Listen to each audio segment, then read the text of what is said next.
Bien, hermanos, en esta noche vamos a hablar bajo el tema la superioridad del sacerdocio de Cristo con relación al sacerdocio mosaico o levítico o arónico, como usted lo entienda mejor.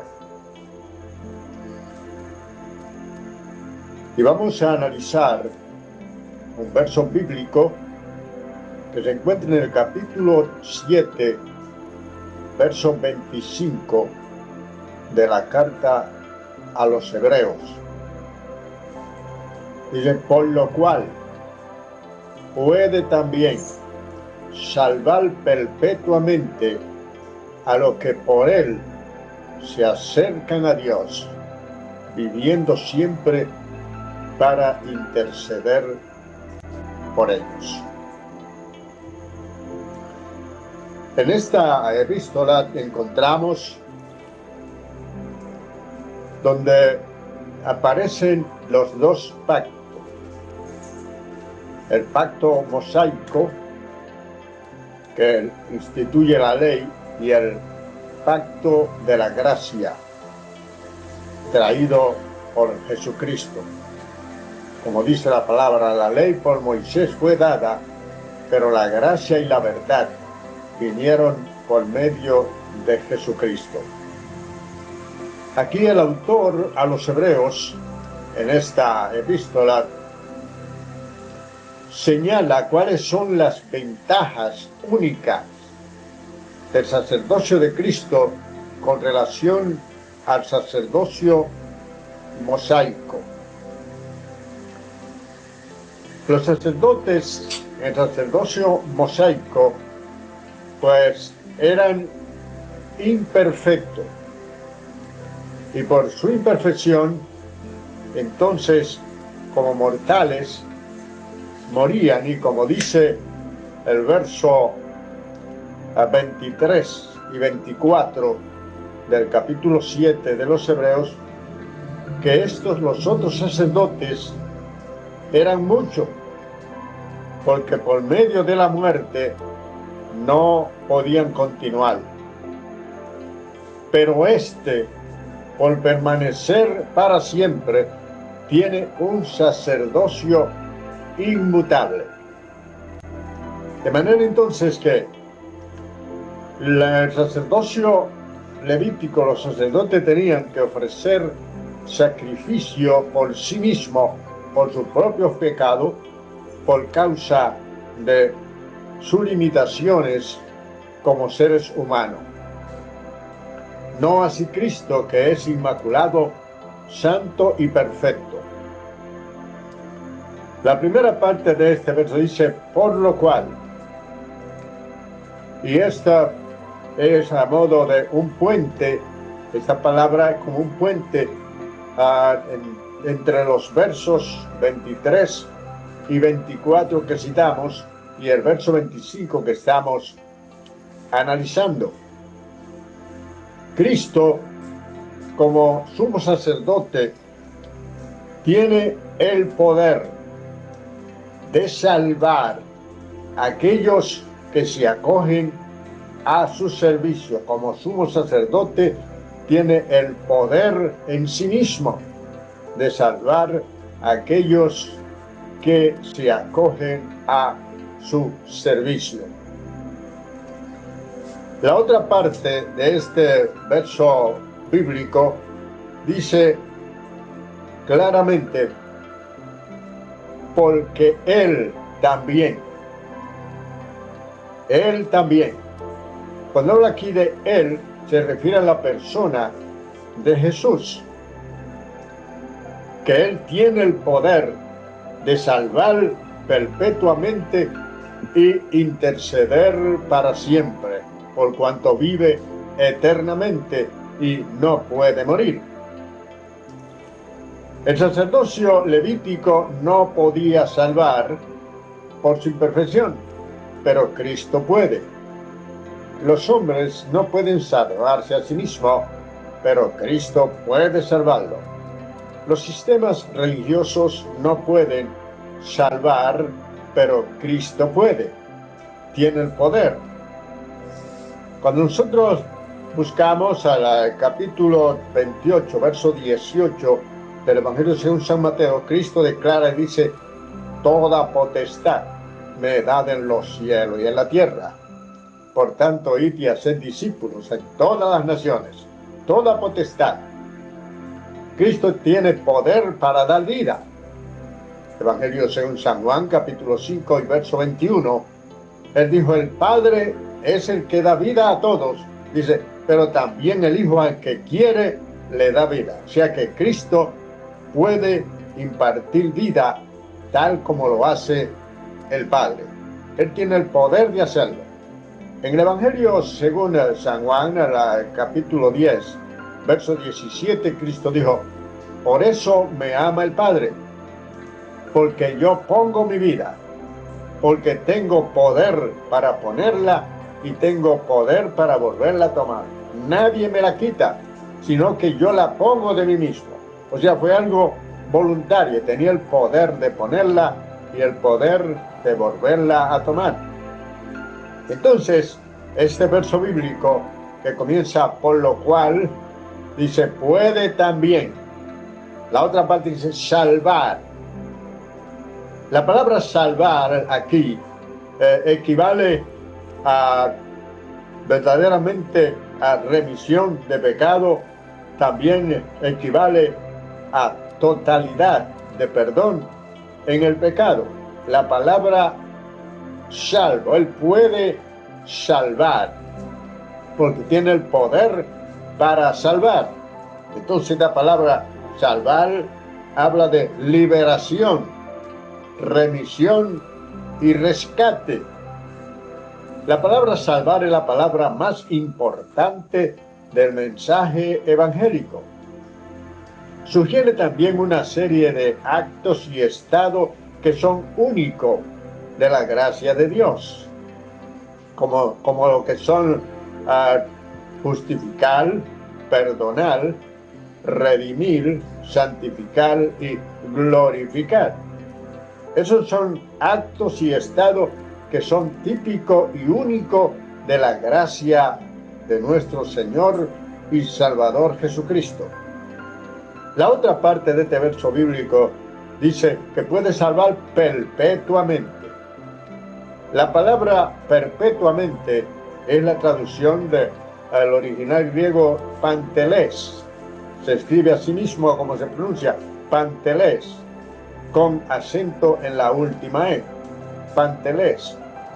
Esta palabra se aplica más bien, quiere decir más bien completamente, perfectamente, en su totalidad. Que eso es lo que realmente hace Cristo. En su totalidad nos salva, no nos salva a nosotros por partes, sino en forma completa, perfecta y en su totalidad. Eso es lo que realmente hace la gracia de Dios y es lo que significa esta palabra perpetuamente. Entonces, si somos salvos perpetuamente, quiere decir que somos salvos para siempre. Eso no podía hacerlo el sacerdocio levítico, porque por la muerte los sacerdotes quedaban privados de continuar su servicio. No así Cristo, que es eterno, por lo tanto tiene un sacerdocio inmutable y que fue mayor que el de los levitas. El sacerdocio levítico no fue instituido con juramento, pero sí el de Cristo. Cuando buscamos el Salmo 110 y verso 4 dice: y juró Jehová y no se arrepentirá. Tú eres sacerdote para siempre, según el orden de Melquisedec. Eso solamente se aplica a Cristo el Señor. Los otros sacerdotes no fueron puestos con juramento, pero Cristo sí. Juró Jehová y no se arrepentirá. Tú eres sacerdote para siempre, según el orden de Melquisedec. Eso es lo que significa la palabra perpetuamente. Esto quiere decir, o se aplica más a la calidad de la salvación, más que a la eternidad, la calidad de la salvación. porque es una salvación perfecta y completa en Cristo Jesús. La otra parte de este verso bíblico que estamos analizando dice: a los que por Él se acercan a Dios. A los que por Él. Aquí está hablando de la persona de Jesucristo, que es el único medio de acercarse a Dios. Cuando buscamos 2 de Corintios, en el capítulo 5, allá en el verso 19, habla claramente de esto, que Dios estaba reconciliando consigo al mundo por medio de Jesucristo. O sea, no hay otra forma de que la gente pueda llegar a Dios si no es por medio de Jesucristo. Jesucristo habla como el único que puede mediar entre Dios y nosotros. El apóstol Pablo, cuando escribe su primera carta a Timoteo, capítulo 2, allá en el verso 5, dice allí en forma clara y sencilla: porque hay un solo Dios y un solo mediador entre Dios y los hombres. Un solo mediador. El que le dice a usted que pueden mediar Pedro, Jacobo, Juan, Andrés, María y entre otros, les está engañando. Porque la Biblia dice que hay un solo Dios y un solo mediador entre Dios y los hombres. Jesucristo, hombre. Es el único mediador que hay. Jesucristo es el único medio de allegarse a Dios. Evangelio según San Juan, allá en el capítulo 14 y verso 6, Jesucristo dijo en forma clarísima: yo soy el camino, la verdad y la vida, y nadie viene al Padre si no es por mí. De manera que Cristo es el único. Por eso dice aquí el texto bíblico que Él es el que puede salvar perpetuamente a aquellos que se allegan a Dios por medio de Él. No hay otra forma. Fuera de Él no hay salvación para nadie. En el libro de los Hechos, allá en el capítulo 4, allá en el verso 12, dice: y en ningún otro hay salvación, porque no hay otro nombre bajo el cielo dado a los hombres en quien podamos ser salvos. Solamente hay salvación en Jesucristo. La única forma verdaderamente de salvar a los hombres está en Cristo Jesús. No hay otra forma, porque para entrar al reino de los cielos hay que nacer de nuevo, tal y como dice la palabra del Señor en el capítulo 3 del Evangelio según San Juan. Le dijo Cristo a Nicodemo: de cierto te digo, que si no naciere de nuevo no puede ver el reino de Dios. Y solamente se nace de nuevo a través de Jesucristo. Cuando hablábamos la semana pasada bajo el tema ser hechos hijos de Dios, vimos allá en el capítulo 1 y verso 13 del Evangelio según San Juan, que dice que no somos engendrados ni de sangre, ni de carne, ni de voluntad de varón, sino de Dios. De manera entonces que somos hijos legítimos, pero es porque hemos nacido de nuevo en Cristo Jesús, nuestro Señor. Cuando nosotros buscamos el capítulo 5, verso 17 de la segunda carta del apóstol San Pablo a los Corintios, encontramos ahí donde dice claramente, en una forma muy sencilla y terminante: de modo que si alguno está en Cristo, nueva criatura es, y las cosas viejas pasaron, y aquí que todas son hechas nuevas. Ahí donde aparece el nuevo nacimiento. En ese nuevo nacimiento viene la regeneración, significa la regeneración que el Señor ha hecho en cada uno de nosotros.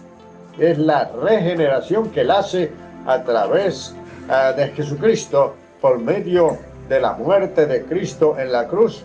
Fue que nos reconcilió consigo mismo, porque dice la carta a los Romanos, allá en el capítulo 6 y verso 23, que la paga del pecado es la muerte, mas la dádiva de Dios es vida eterna en Cristo Jesús, Señor nuestro. De manera que por medio de la muerte de Cristo, nosotros somos reconciliados con Dios. Tenemos paz para con Dios. Dios está airado con el pecador. Y solo el sacrificio de Cristo en la cruz apaciguó esa ira.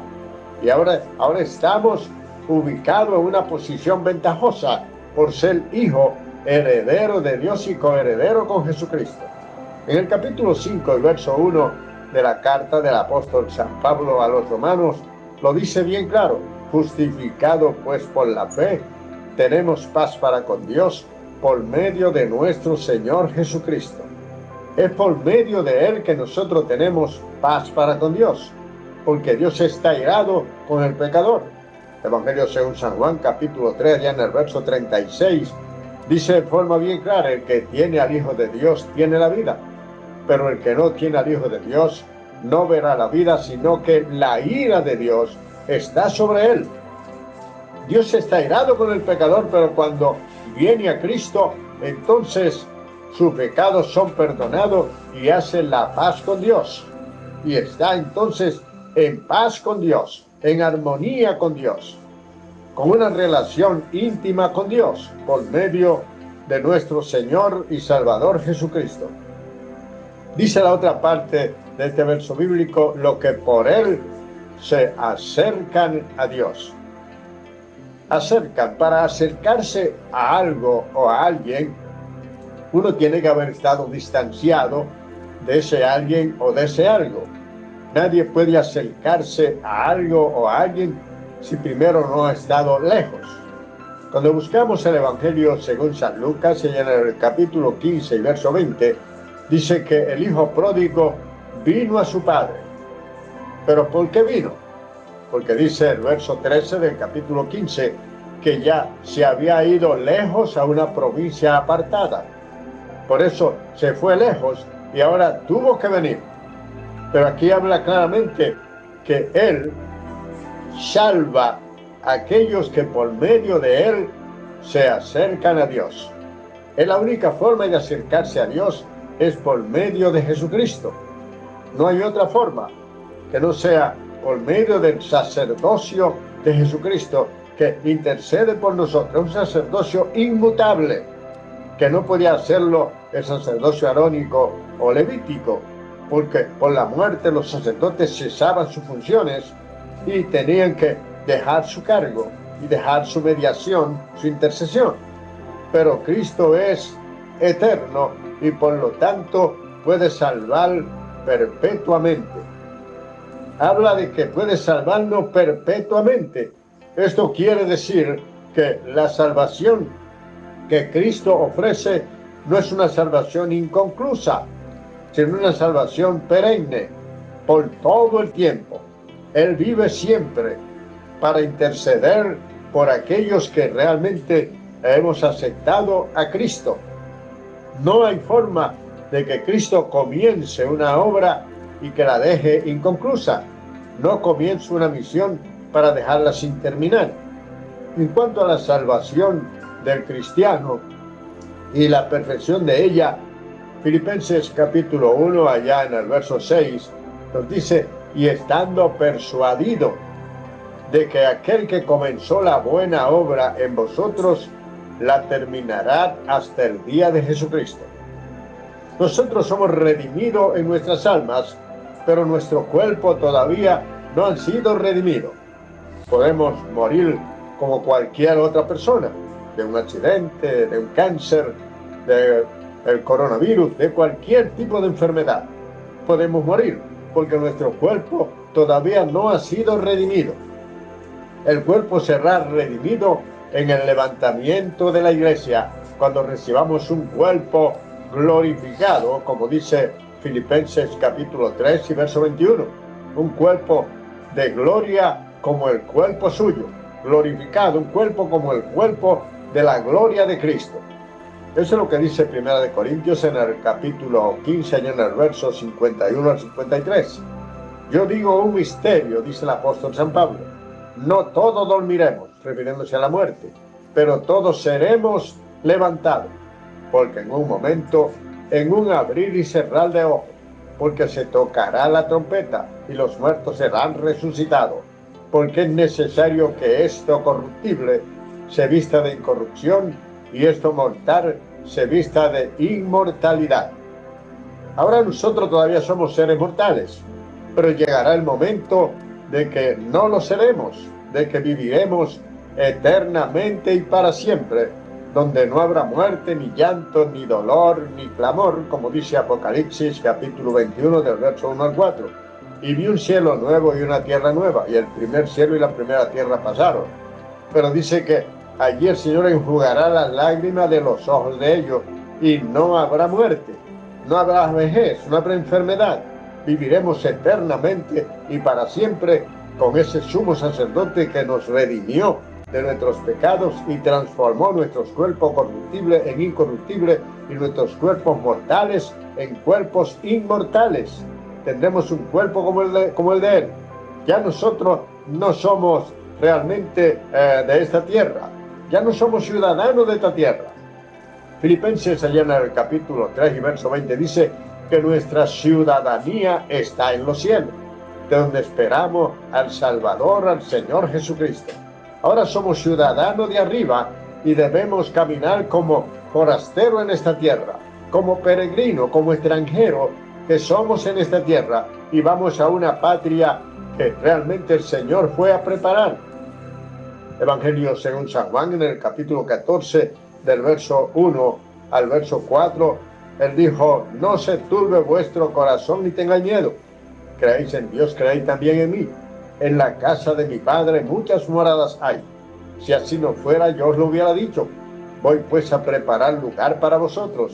Y si me fuere y preparar el lugar, vendré otra vez y me tomaré a mí mismo, para que donde yo estoy, vosotros también estén. Esa es la palabra del Señor. Entonces seremos inmortales junto con Él.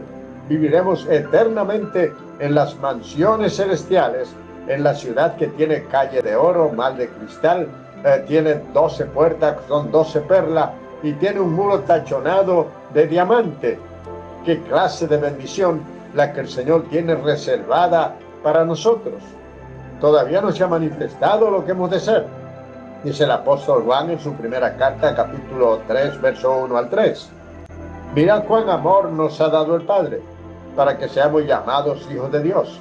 Y todavía no se ha manifestado lo que hemos de ser. Pero sabemos que cuando Él se manifieste, seremos semejantes a Él, porque le veremos tal y como Él es. Y el que tiene esta esperanza en Él se purifica, así como Él es puro. Esa es la esperanza que tenemos, y eso es lo que nos hace vivir separado de este mundo pecaminoso en que vivimos. La otra parte de este verso dice: viviendo siempre para interceder por ellos. Interceder. La palabra interceder viene de la palabra griega entújano. Esta palabra tiene una G de gato intercalada entre la U y la J. Entújano. Esta palabra griega, para los que llevan anotaciones, se escribe de tal manera: E, N, T, U. Ahí tiene una J, una G intercalada, entonces J, A, N, O. Entújano. Eso es para los que llevan anotaciones. Y esa palabra lo que significa interceder, y aparece solamente 6 veces en el Nuevo Testamento. Interceder. Él intercede por nosotros. El ministerio de Cristo, parte de ello es la intercesión que hace por nosotros. Cuando buscamos la carta a los romanos, allá en el capítulo 8, verso 34, dice: ¿quién es el que condenará? Cristo es el que murió, pero el que también resucitó, el que está sentado a la diestra del Padre, el que también intercede por nosotros. Él está intercediendo por nosotros. ¿Contra quién? Contra las acusaciones del diablo. Cuando buscamos el capítulo 12 y versos 7 al 11 del libro de Apocalipsis, dice que hubo una batalla en el cielo. Batallaban Miguel y sus ángeles y el dragón, el diablo y sus ángeles. Pero los ángeles y el arcángel Miguel pudieron más que él y lo arrojaron fuera. Y se oyó una voz del cielo que decía en forma jubilosa: gócense los cielos, porque ha sido arrojado fuera el acusador de los hermanos que le acusaba día y noche delante de Dios. Pero ellos le han vencido por medio de la sangre del Cordero. Todos ustedes conocen la historia de Job, cómo el diablo acusó a Job de que él era fiel a Dios porque Dios le había cercado de vallado, esto le había dado una barrera protectora y le había bendecido. Y le dice, quítale todo lo que le ha dado y verás si no blasfema contra ti en tu misma presencia. O sea que el diablo es el acusador nuestro, pero para el diablo que nos acusa allá en el cielo está Cristo como nuestro intercesor, como nuestro mediador, el que intercede por nosotros. También el Espíritu Santo es un mediador que tenemos aquí en la tierra. El Espíritu Santo, cuando el Señor dijo, no lo dejaré huérfano, le enviaré otro consolador, que viene de la palabra griega paracleto, del latín avocatus, que es un abogado que se pone al lado de alguien en un tribunal y le brinda sus servicios legales, usa su buen servicio para salvaguardar a aquella persona, para pelear el pleito de aquella persona, y lo hace voluntariamente. El Espíritu Santo es nuestro paracleto, nuestro abogado en la tierra. Tenemos un abogado en el cielo que nos defiende de las acusaciones del diablo allá delante de Dios. Y tenemos un abogado en la tierra, que es el Espíritu Santo, que nos defiende de las acusaciones de los impíos aquí en la tierra, de los enemigos del Evangelio de Jesucristo aquí en la tierra. Y eso está ahí en la palabra. En la epístola a los Romanos, allá en el capítulo 8, verso 26, dice que nosotros como hemos de pedir como conviene, no lo sabemos. Pero el Espíritu mismo intercede por nosotros con gemidos indecibles. Cuando nosotros estamos pidiendo algo, el Espíritu Santo entonces interpreta lo que nosotros verdaderamente queremos decir, porque como hemos de pedir como conviene, no lo sabemos, pero el Espíritu intercede por nosotros. En nuestras oraciones tenemos allí al Espíritu Santo que nos ayuda y que nos guía en nuestras oraciones para pedir con entendimiento, para que no suceda lo que dice el apóstol Santiago allá en el capítulo 4 y verso 4. Pedid y no recibí porque pedís mal, para gastar en vuestros deleites. Entonces debemos saber pedir. Santiago capítulo 1 y verso 5 dice, si alguno farto de sabiduría, pídasela a Dios, y se la dará abundantemente y sin reproche le será dada.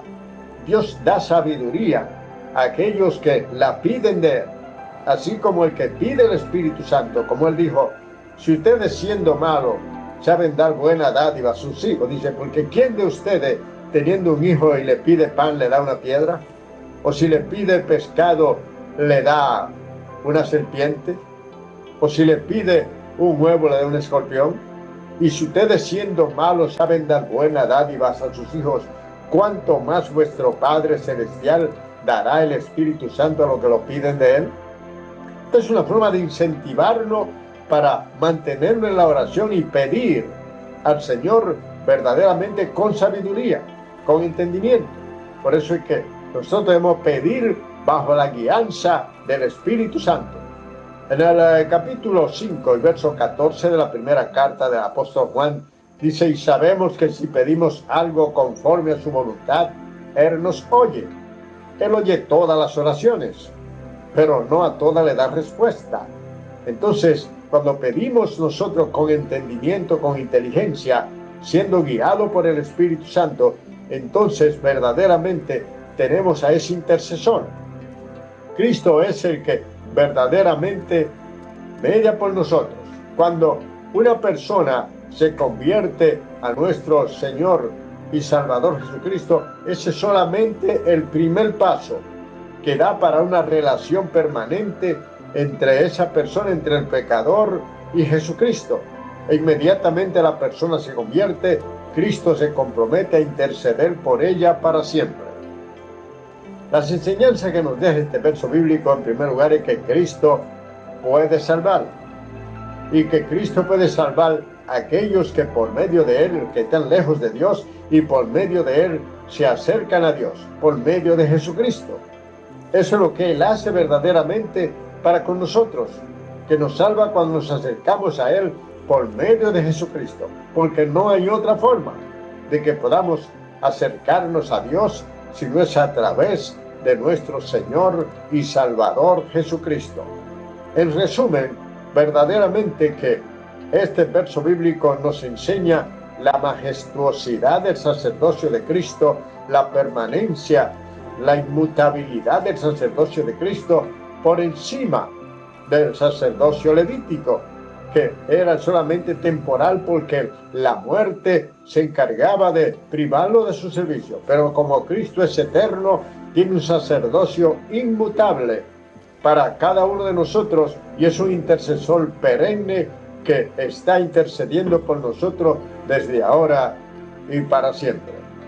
Que Dios le bendiga rica y abundantemente. Este es su hermano Gabriel Beltrán del Concilio de Damasco en la República Dominicana.